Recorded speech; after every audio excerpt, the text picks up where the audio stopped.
Imagine dying for 5 minutes and coming back with a message that no one wants to hear. This is not an ordinary story. This is a testimony that challenges everything you think you know about life, death, and the hidden history of humanity. Today, we will meet Valeria Mandi, a nurse who never believed in near-death experiences until she lived one herself. During her time on the other side, she not only saw what lies beyond life, but Jesus himself revealed a forbidden truth to her, a truth so shocking that some have tried to silence her, but she will not stay quiet. What she witnessed will change your perception of reality. Stay until the end, because this story will not only leave you speechless, but it could be the missing piece in the puzzle of humanity's hidden history. My name is Valeria Manrique, and I never imagined my life would take such a drastic turn. At 29, I was always a practical person, grounded and down to earth. I didn't believe in the supernatural or stories about the afterlife. I thought death was simply the end, a blackout of consciousness, nothing more. But what I experienced proved otherwise, something so real, so vivid, that from that day on, everything changed for me. It wasn't a sudden illness or a traffic accident, like so many stories I've heard. Mine was different. It was a quiet night. I was working as a chef at a renowned restaurant in Buenos Aires, and that night had been particularly exhausting. We had been in the kitchen for hours with orders piling up, and the stifling heat from the stoves making everything harder. When I finally finished my shift, I decided to walk home to clear my mind. It was late, but the streets were still lit with the nightlife of the city. That's when everything changed. As I walked down a quiet street, I felt a strange discomfort, as if someone were watching me. The air felt denser, almost heavy. My instincts told me that something was wrong. Before I could react, I felt a blow to my head, sharp and brutal. The world went dark immediately. There was no period of confusion, no pain. It was as if a switch flipped off and suddenly I was no longer there. The next thing I remember is finding myself floating above my own body. The scene was chilling. I saw a man rummaging through my pockets, taking my wallet and my phone before running down the street. There I was, lying on the ground, lifeless. I felt neither fear nor pain, just a disconcerting peace. For the first time in my life, I was not weighed down by my worries, stress, or anxiety.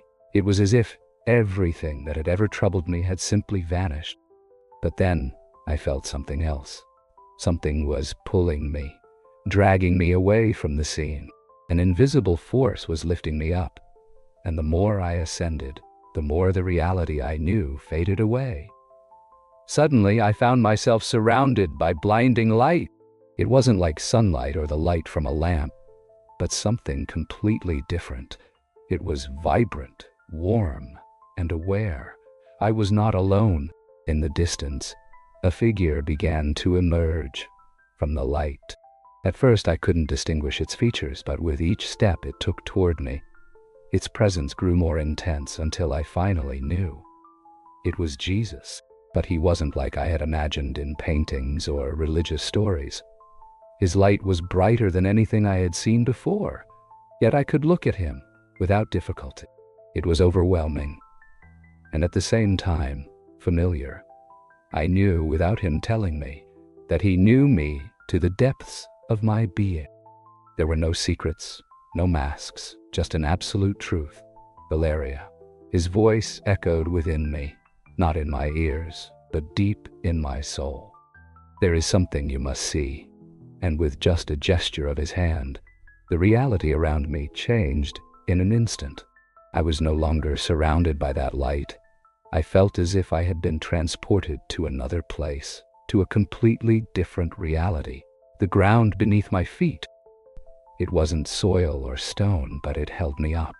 The air had a different texture, as if it were imbued with life itself. I looked around, and what I saw took my breath away. I was in a landscape impossible to describe with human words. The sky had hues I had never seen on Earth, and a celestial melody floated in the air. It wasn't music in the common sense, but a harmonious vibration that could be felt in every fiber of my being. Jesus was by my side, watching me with infinite calm.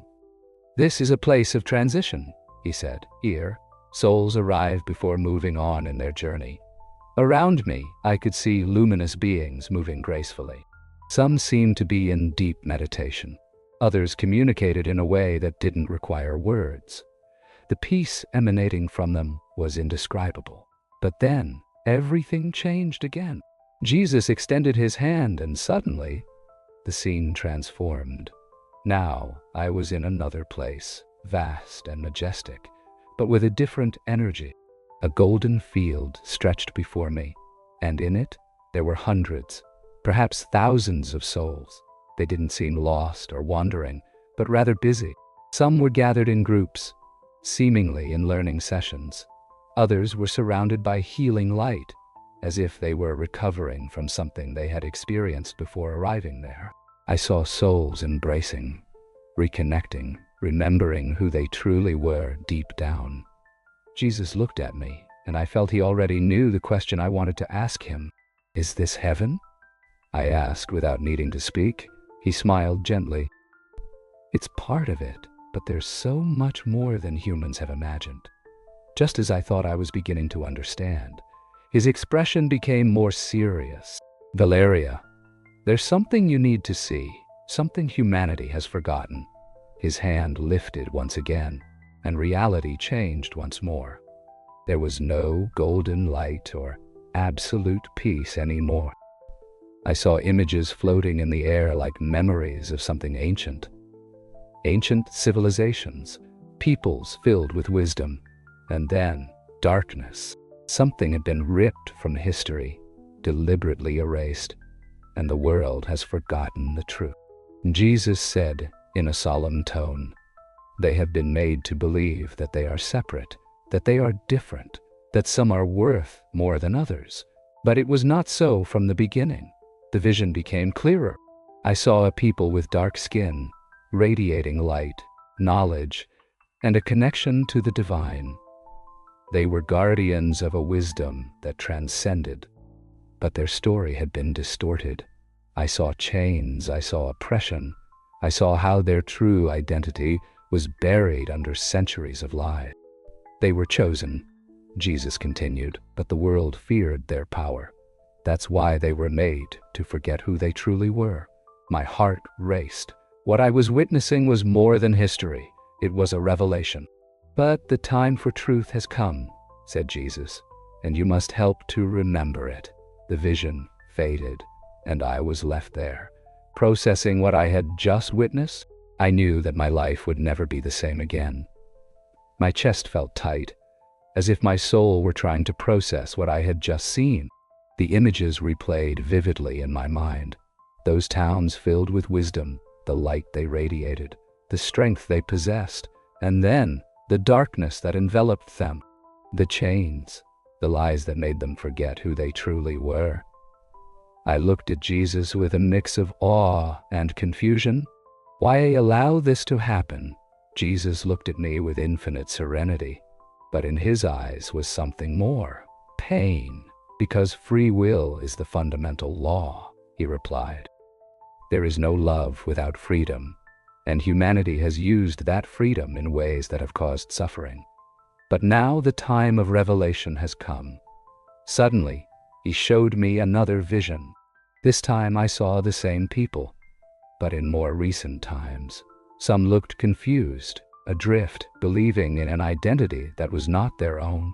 I saw systems created to keep them oppressed, ideas planted in their minds to make them believe they were not who they truly were. I saw how history had been rewritten, erasing their greatness. But then, something changed. I saw lights igniting one after another, like sparks of fire spreading across the world. They were people awakening. I saw how they remembered. The truth always finds its way. Jesus said, "For centuries, they have tried to hide it, distort it, make it fade into the shadows, but they cannot extinguish the light of a people meant to shine. The weight of his words fell upon me like a torrent. I understood that it was not just a matter of history, but of destiny, of purpose. It wasn't about revenge or resentment, but about restoration, about remembering what had always been theirs. But there is still resistance. Jesus continued. Many fear what will happen when the truth is known. They will try to silence it, do everything possible to prevent it from spreading. Immediately, I understood what he meant. I saw shadows moving in the world, forces that did not want humanity to awaken. I saw manipulation in the media, distractions created to divert attention, conflicts designed to keep people divided. How can they fight against this? I asked with concern. Jesus looked at me with tenderness and a determination that pierced my soul. With knowledge, with love, with unity, he replied, "The truth is your greatest weapon. Once you remember who you are, no one will be able to subdue you again." The visions began to fade, but the feeling inside me did not disappear. I knew that what I had just witnessed was not just a revelation. It was a call.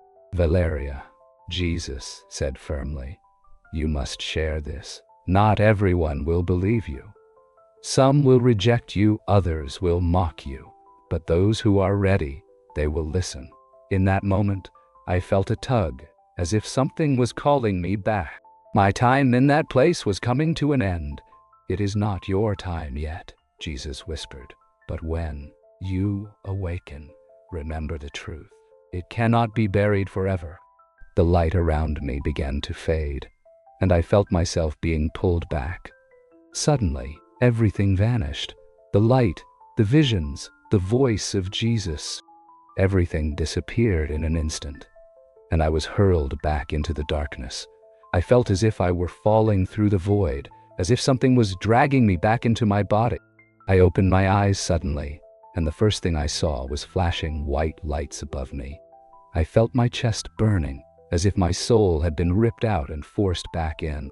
A deafening beep filled my ears, and my vision was blurry.